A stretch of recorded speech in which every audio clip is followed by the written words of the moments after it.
ಕೊರಟಗೆರೆಯಲ್ಲಿ ಮತ್ತೆ ಮತ್ತೆ ಕೇಳುತ್ತಿದೆ ದಲಿತ ಸಿಎಂ ಕೂಗು.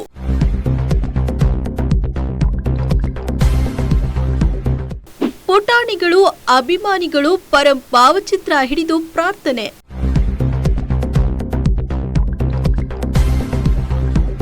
ಪರಂಗೆ ಸಿಎಂ ಸ್ಥಾನ ನೀಡದೇ ಇದ್ದಲ್ಲಿ ಸರ್ವಧರ್ಮ ಗುರುಗಳಿಂದ ಹೋರಾಟದ ಎಚ್ಚರಿಕೆ.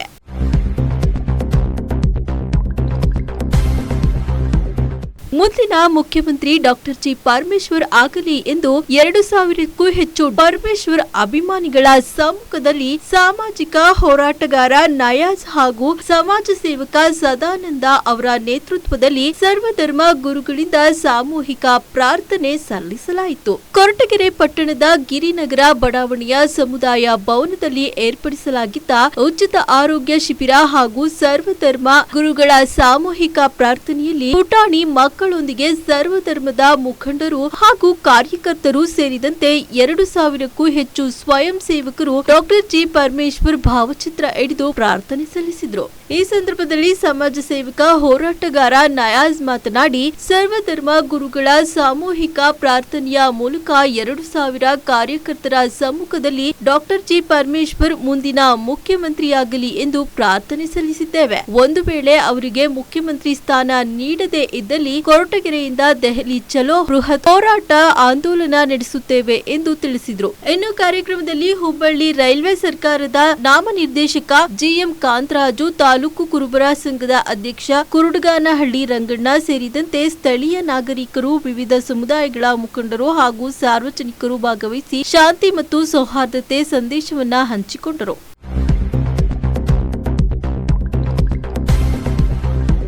ಇವತ್ತು ನಮ್ಮ ನಯಾಜ್ ಭಯ್ಯ ಮತ್ತು ನಮ್ಮ ಸದಣ್ಣನ ನೇತೃತ್ವದಲ್ಲಿ ಆರೋಗ್ಯ ಶಿಬಿರ ಮತ್ತು ಸಾಮೂಹಿಕ ಸರ್ವ ಧರ್ಮದ ಗುರುಗಳನ್ನ ಒಟ್ಟುಗೂಡಿಸಿ ಪ್ರಾರ್ಥನೆ ಮಾಡಿರೋಂಥದ್ದು. ಪ್ರಾರ್ಥನೆ ಏನು ಅಂತಂದ್ರೆ, ಗೌರವಾನ್ವಿತ ಡಾಕ್ಟರ್ ಜಿ ಪರಮೇಶ್ವರು ಸಿಎಂ ಆಗ್ಬೇಕು ಅನ್ನೋ ಉದ್ದೇಶದಿಂದ ಇವತ್ತು ಸುಮಾರು ಒಂದು 2,000 ಜನ ಸೇರಿತು.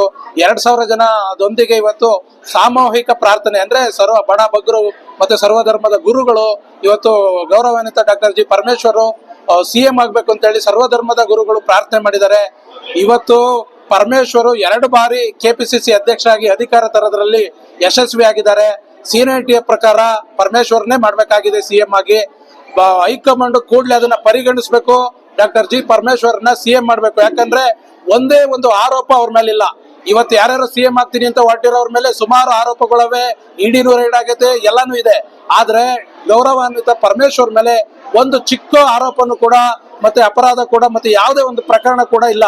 ಹಂಗಾಗಿ ಸರ್ವಧರ್ಮದ ಗುರುಗಳು ಏನ್ ಪ್ರಾರ್ಥನೆ ಮಾಡಿದೀವಿ, ಮತ್ತೆ ನಾವು ಕೊರಟಗೆರೆ ಕ್ಷೇತ್ರದ ಮತದಾರಗಳು ಮತ್ತೆ ದಲಿತ ಮುಖಂಡರುಗಳು ಸರ್ವದ ಜನಾಂಗದ ಎಲ್ಲರೂ ಪ್ರಾರ್ಥನೆ ಮಾಡೋದು ಏನು ಅಂತಂದ್ರೆ, ಗೌರವಾನ್ವಿತ ಡಾಕ್ಟರ್ ಜಿ ಪರಮೇಶ್ವರ್ನ ಸಿಎಂ ಮಾಡ್ಬೇಕು ಅಂತೇಳಿ. ಸಿಎಂ ಮಾಡ್ಲೇ ಹೋದ್ರೆ 1 ಕೋಟಿ ಜನ, ದೇಶದಲ್ಲಿ 1 ಕೋಟಿ ಜನ ದಲಿತರು ಸಾಮೂಹಿಕ ರಾಜೀನಾಮೆ ನೀಡಬೇಕಾಗಿದೆ. ಕಾಂಗ್ರೆಸ್ಗೆ ಎಚ್ಚರಿಕೆ ಕೊಡ್ತಾ ಇದ್ದೀನಿ. ಈ ರಾಜ್ಯ ಕಂಡ ಅಪರೂಪದ ರಾಜಕಾರಣಿ, ಜನಸೇವಕ, ಯಾವುದೇ ತರದ ಬ್ಲಾಕ್ ರಿಮಾರ್ಕ್ ಇಲ್ಲದಂತಹ ನಾಯಕ ಮತ್ತು ಜನಪ್ರಿಯ ನಾಯಕ, ನಮ್ಮ ಕ್ಷೇತ್ರದ ಶಾಸಕರು ಮತ್ತು ಈ ರಾಜ್ಯದ ಗೃಹ ಸಚಿವರು ಮತ್ತೆ ಜಿಲ್ಲಾ ಉಸ್ತುವಾರಿ ಸಚಿವರಾದ ಸನ್ಮಾನ್ಯ ಶ್ರೀ ಡಾಕ್ಟರ್ ಜಿ ಪರಮೇಶ್ವರ್ ಸಾಹೇಬರು ಸುಮಾರು 40 ವರ್ಷದಿಂದ ಶಾಸಕರಾಗಿ, ಮಂತ್ರಿಗಳಾಗಿ, ಈ ರಾಜ್ಯದ ಉಪಮುಖ್ಯಮಂತ್ರಿಯಾಗಿ, ಅನೇಕ ಶಿಕ್ಷಣ ಮಂತ್ರಿಯಾಗಿ, ರೇಷ್ಮೆ ಖಾತೆ ಸಚಿವರಾಗಿ, ಈಗ ಪ್ರಸ್ತುತ ರಾಜ್ಯದ ಗೃಹ ಸಚಿವರಾಗಿದ್ದಾರೆ.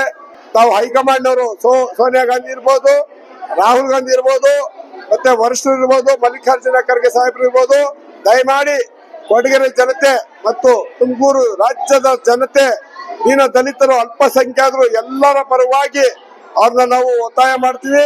ಈ ರಾಜ್ಯದ ಮುಖ್ಯಮಂತ್ರಿಯಾಗಿ ಅವ್ರನ್ನ ಕೇವಲ ಇನ್ನು 2 ವರ್ಷ ಇದೆ, ತಾವು ದಯಮಾಡಿ 2 ವರ್ಷ ಅವ್ರನ್ನ ಅವಕಾಶ ಮಾಡಿಕೊಟ್ಟು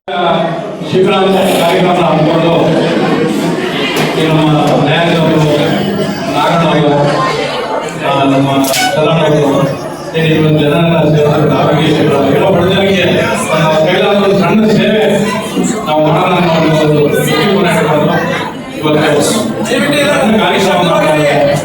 ಸಾರ್ವಜನಿಕರು ಇದು ಉದ್ಯೋಗ ಪಡ್ಕೊಂಡು ಅವ್ರ ಮನಸ್ಸಿಗೆ ತೃಪ್ತಿ ಕೊಡಬೇಕು ಅಂತ ನಾನು ಕೇಳ್ಬೋದು. ನಾನು